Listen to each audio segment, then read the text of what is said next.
Greetings, viewers, and I thank you very much for tuning in to Conversations with Barbara. My guest today is Onjalé Scott Price. She is a candidate for the Select Board in the upcoming election on May 18. And welcome, Onjalé, to Conversations with Barbara. Thank you, Barbara. Yes. So I'm sure the viewers will want to know something about the kinds of skills and talents that you would bring to the job of being a member of the Select Board in Falmouth. And I'm sure you're very excited about that possibility. So tell us something about yourself and why you want to run. Yeah, thank you. And thank you for having me, Barbara. It's a great show that you have here. You're a great journalist. So I have what I think are a range of skills that could be useful on the Select Board. I've, over the years, worked with lots of different groups of people. So in the work that I've done in Falmouth and in Woods Hole, I've worked with various stakeholders ranging from, students to scientists to members of the community. And so I am comfortable working with different people who may have differing opinions and working on solutions amongst them. My background degree is in engineering. I have a bachelor's degree in civil engineering, and in engineering, it's all about fixing problems. It's understanding what the problem is, why is it a problem, and what do we do to fix it? And so that's the mentality that I bring to pretty much everything is this a problem, or maybe this doesn't work as well as it should? So what should we do about it? And how do we go forward with whatever plan we think we should have? So I think those skills, I also bring great communication skills. And I'm also just really a good active listener. I'm very good at listening and trying to understand people's point of view or people's ideas, and making sure that when I make my decisions that I keep those in mind. Yes, I think it's so critical to be aware of the number of stakeholders with any particular situation and their different viewpoints. And so you have been back and forth in Falmouth for almost 10 years, but became a permanent resident somewhat later. Tell us something about your impressions of Falmouth. I have the sense that it was a bit of a love affair. Oh, yes. I stepped off the Peter Pan bus in Falmouth on a rainy, kind of, misty May day, and I just felt like this is my place. I couldn't explain why then, and I still have a hard time explaining what it was I felt in that moment, but I fell in love with Falmouth then. And the more I got to meet people, the more I experienced all the great things that Falmouth has to offer, which is, of course, the beaches and the restaurants, but the really great people that are here and the community that's built. I just fell in love with it more. So I was here for the summer. It was just supposed to be a summer job, and I just kept coming back every summer. At one point, I also did a C semester, so I'm an SCA alumni. And so one fall I did come back and do that, and pretty much just clawed my way back every year until I was offered the full-time position to come back permanently. Yes. And while you kept coming back, also you certainly got involved in Falmouth issues. I'm thinking that particularly you've been working with the Affordable Housing Committee. And how about that activity? Have you been seeing some, what do you see as the problem to begin with? And are you seeing some solutions? Yeah, so as soon as I moved here full-time in 2018, I immediately joined the Affordable Housing Committee because I think affordable housing, or I should say the lack of affordable housing in our community is a huge problem, not just for the people who are looking for housing, but for the whole community. And I first think I think the bulk of the issue starts with education and understanding.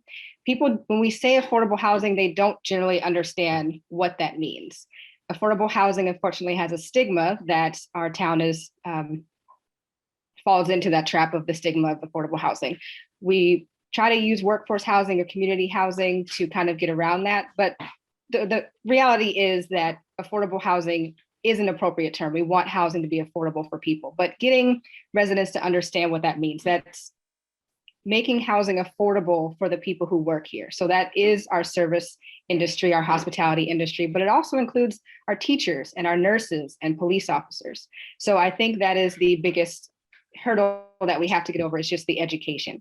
And once we have more people on board with understanding what affordable housing is and that it is important to the vitality of our community and our economic success, then we'll be able to put more funds towards affordable housing and come up with more creative ways to have more affordable housing. It doesn't necessarily mean we have to build new things. We can repurpose old things and, be creative in what we're doing. Yes, I would imagine that there are lots of locations and houses that are already here that really do need repurposing as they become vacant. We're seeing a lot of single people living alone in a house, and so those become available.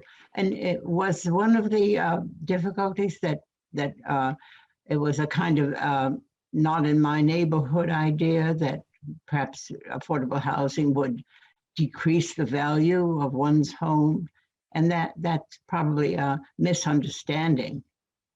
Yes, and unfortunately, I have heard quite a bit of that we don't want it here, the NIMBY, the not in my backyard. Yes, unfortunately, that is something that I hear quite often when advocating for affordable housing. And so that's why I think the education is really important. Affordable housing in a neighborhood does not mean it's going to decrease the house values. It does not mean that you're going to have less than desirable people or whatever you may want to call them in your neighborhood. That's not what it means. Yes, yes. And then the housing, without affordable housing, we're not going to be attracting young people or even those who want to stay here and have been lifelong residents and want to start out on their own here in Falmouth. Yes, so that is that need. And I hope you're seeing some progress in the committee. I definitely am. We are working on education. We're hosting the housing summits. We had one last October was the last one that we had. It was virtual.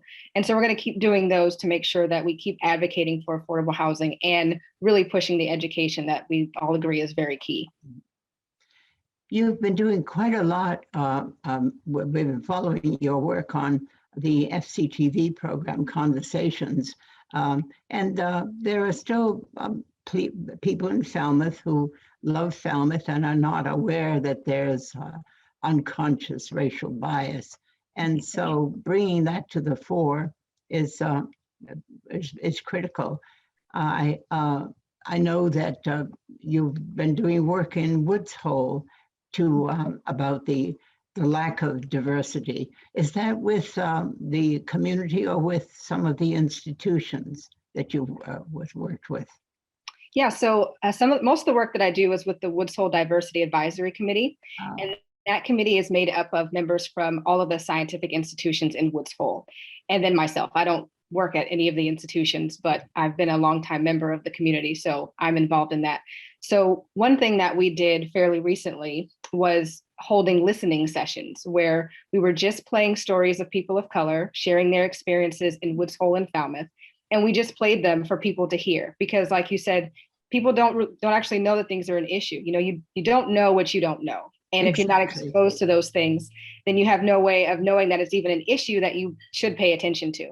And so our goal with those listening events was just to provide a place for people to hear these stories, not have conversations about them, because we just want the stories told. We don't want to go the back and forth of, what might have been or not meant a certain way. It was just to share the experiences, to raise awareness that there is racial bias, there is unconscious bias, there's also conscious bias, and that those things do happen in our community, unfortunately.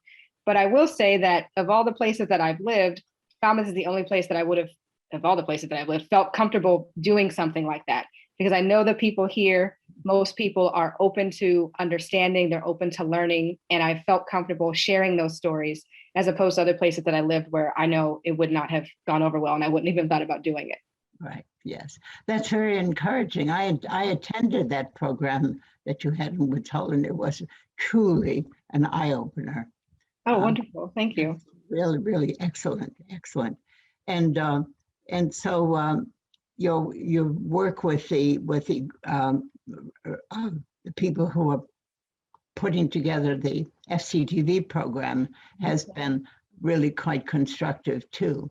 Are you continuing with that? Oh, yes. Yes, absolutely. We have, what, four episodes now, I think. and you're working on the fifth? Actually, I think we have 8 episodes now. Oh, 8. I Yeah, see. but we're filming, I think we're filming the 9th one tomorrow. Yeah, and this one will be about our education system. Oh, excellent. Oh, very good. We're going Yeah. to be talking about racial bias in schools, which is a Mhm. very important topic. Agreed.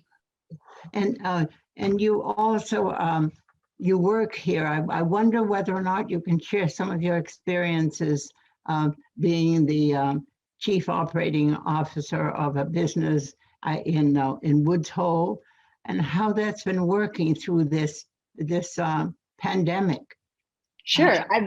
What I'm is sorry. it like? Yeah, so it's actually an interesting story how I ended up at Mizar in Woods Hole. Was actually Joel Smith, who's the CEO, met me when I used to work in Woods Hole for the summers. And he called me up and said, hey, I've got a full-time position. I'd love to have you back working for me. And so that's how I ended up back full-time, was him remembering me from the work that I did before. And when he offered me the position of chief operating officer, I said, I don't have any business experience. I've got lots of experience, like I said, working with multiple people and doing engineering things and figuring things out. And he said, well, yeah, that's why I want you to work for me, because we're a startup. We are at the most critical juncture in a business. It's like, if you don't make it through the startup phase, you don't make it. And he really felt strongly that I was going to be able to figure it out and keep us going. And so here we are 3 years later. We've made it through the pandemic, thankfully. We did have to take some pay cuts, and there were some challenges along the way. But my team and I, we work really well together. We communicate. We are very supportive of each other. They're incredibly supportive of me running for select board and for the work that I do in Woods Hole with the Diversity Advisory Committee and with the Affordable Housing Committee. So we all support each other, and we are tackling challenges together as they come. Great. Does it look as if we're going to be back to normal shortly? Are you making plans for that change? For us, we're still mostly working from home. Might have a little bit more time in the office. Collectively, I think as people are getting vaccinated and we're seeing, a decrease in the number of cases and deaths, we might start to pick up a little bit more in person. But I think we've just got to keep following the science and the data as we go. Right. Speaking of vaccinated, I guess you are among the ones who have been vaccinated. Just today? Oh no, when did that happen? Yeah, so I was eligible just yesterday, was my first day of eligibility. And thankfully I was able to get an appointment at the Cape Cod Fairgrounds today, which was quite excellent. And is that just a single vaccine? A single shot? I did the Pfizer. So it's one shot today, and then in 3 weeks, I'll go back for the second shot. That's great. Yeah. Congratulations. You're Thank among the invincible, so to speak. So now it would be interesting to talk too about what you see as, besides housing, what you see as some of the critical issues that Falmouth is going to be facing, both through the pandemic and then afterwards. Are there some particular issues that you want to work on? There definitely are. I would love to continue working on affordable housing. I would like to start working on tackling our opioid epidemic. There has been, I believe I saw a report in, I think, the Cape Cod Times, there's been a 20% increase in overdoses since the pandemic began. So we already had an issue here, and it's just been exacerbated by all of the stress and all of the terrible things that have come with the pandemic.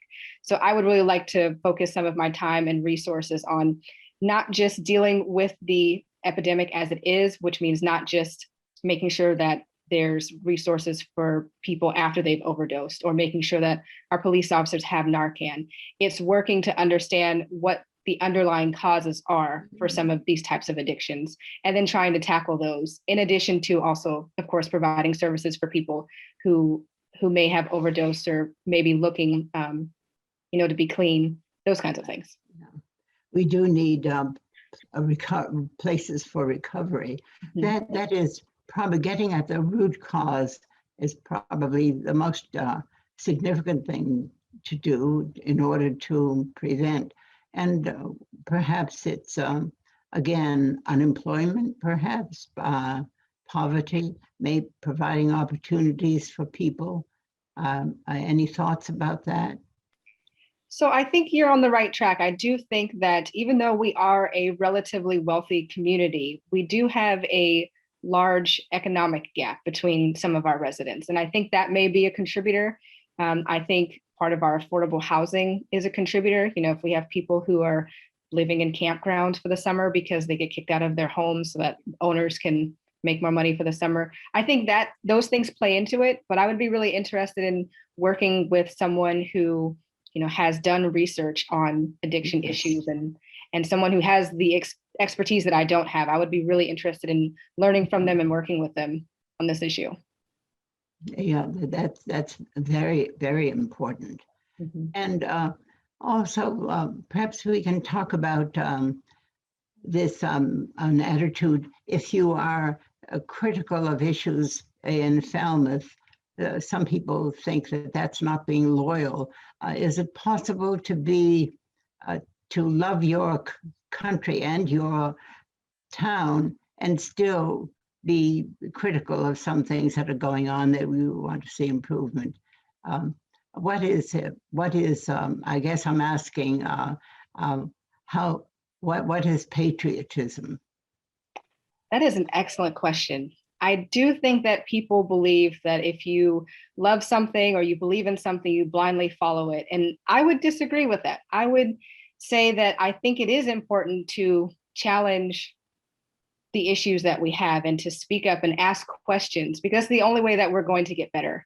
As an engineer, that is what I have been trained to do, is to say, okay, sure, this bridge works, but can it work better? Can it be more economic? Can it function for different things? You know, so that's the way that I approach things. And I only approach that with things that I care about. If I don't care, then I'm not going to ask any questions. I don't want to say waste, but I won't waste my time on it. Mm-hmm. So I think when we are critical and we ask questions and we prod and we do research, that is showing that we care. We care enough to understand. We care enough to want it to be better. And we care enough to spend our time doing something.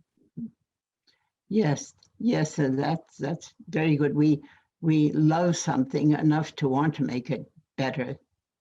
Exactly. Yeah. Tell our viewers something about your personal life. What you enjoy doing on your time off. I love my houseplants. My husband and I have about 100 individual houseplants, and I grow orchids. So I have an orchidarium, which is basically a terrarium, but it's really humid for my orchids. And I love playing with them. I don't know. I don't really get to do too much with them, but I love reorganizing them and trying to buy more and try to figure out where to fit them in. And last year, when I finished my master's degree, I have a master's in business administration, I treated myself to a drone. So I bought a drone that I take photography with. And I recently upgraded to a newer drone. And so now that it's warmer and my fingers won't freeze being outside, I'll be taking a lot more pictures this spring and this summer with my drone. Yes.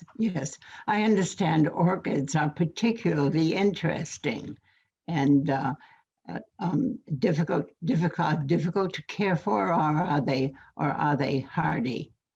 So the thing about orchids is you just have to pay attention to them. They're not like other plants where if you overwater them, you're like, oh, it'll dry up, it'll be fine. Or if you underwater, they have to have the right amount of water. They've got to have the right temperature, and they really just need time. They just need care. So with my orchids, I've spent a lot of time designing the tank that they're in, making sure that it maintains the right humidity, make sure they have the right light. And so once you know how to take care of them, I think they're pretty easy, but it's definitely a learning curve because they are different from most other plants that people have. Right. Yes. And as for the drone, what areas are you photographing? There's plenty of beautiful spots on Cape Cod. Is it landscapes that you're photographing, or? So I've mostly done beaches because I'm a huge fan of the beach, but I live at Jenkins Pond and I've taken quite a few pictures of Jenkins Pond. And now that the flowers are starting to bloom and the leaves are coming back on the trees, I'll probably be doing more landscapes as well. Yes, it sounds like a lot of fun. Oh, it's really fun. Yeah. Yes.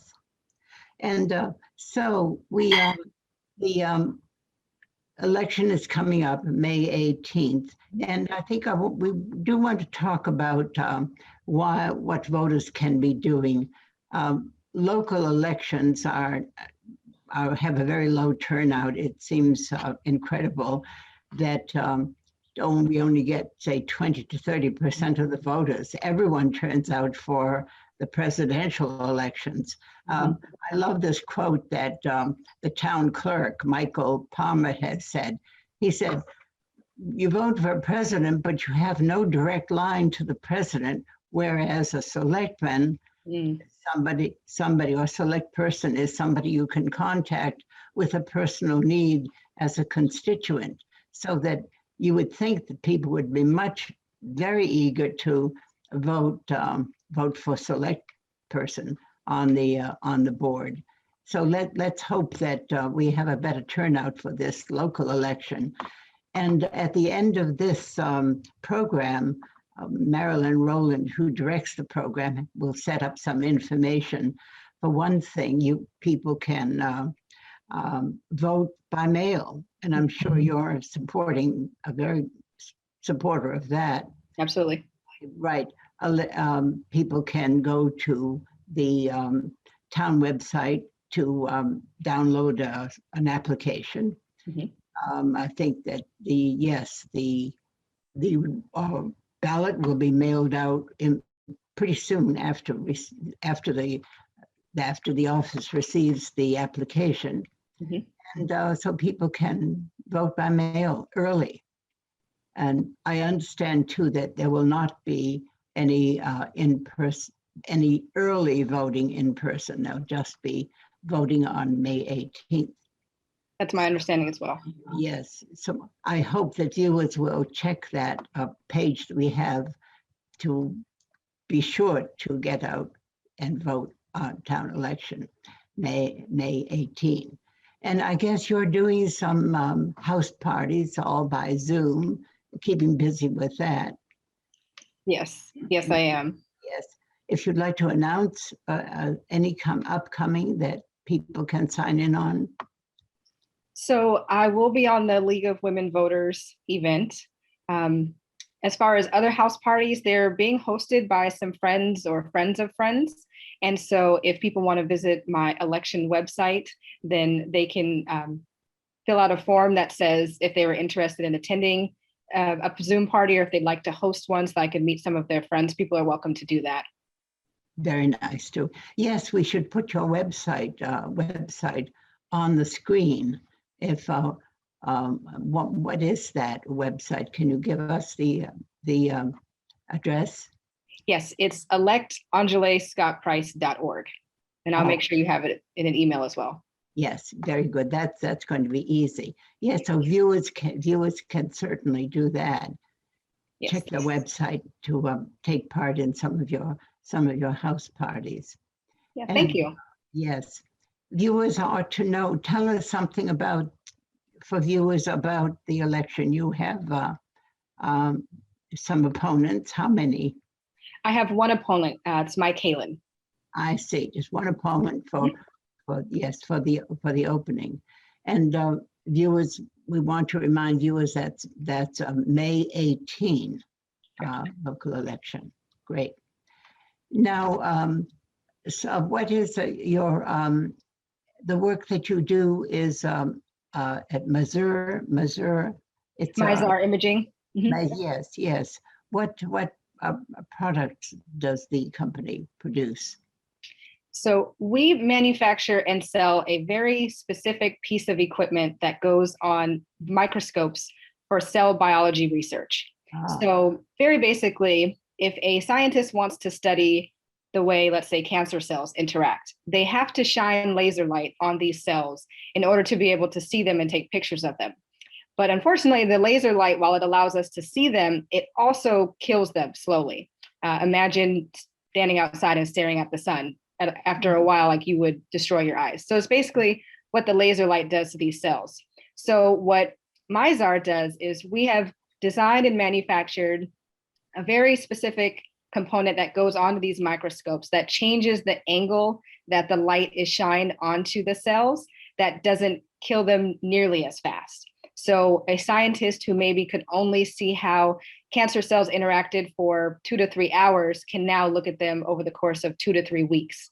So it allows the scientist to see over a much longer period of time how cells interact and how intracellular dynamics, so the parts within the cell, how they interact, to get a better understanding of, I use cancer because that's just the most common and easiest one. So to see how cancer cells interact with healthy cells and how white blood cells interact with cancer cells. So instead of only being able to see how cancer cells interact with white blood cells for 2 to 3 hours, they can now see it for 2 to 3 weeks. So they can obviously get a lot more information and really, help figure out how to manage cancer in that kind of way. That sounds really important, very important. It must be very gratifying to be working on something that is so helpful for human health. It really is. And my background is engineering, so not at all cellular biology or microbiology, but I've learned a lot working with my coworkers and the scientists that we work with, and hearing them or seeing them get so excited to be able to understand this, and then them telling me like, oh, means that I'm going to be able to do this and we're going to understand this more, is so gratifying and definitely makes the hard days feel worth it. Yes, I can imagine. And as you said, your own education has been geared toward problem solving. And this is a deep problem to be solved, right? Exactly. Yep. Yes. Well, I'm really happy that you are running for a candidate for the select board, and certainly wish you well. And you have a final message for viewers for the upcoming election.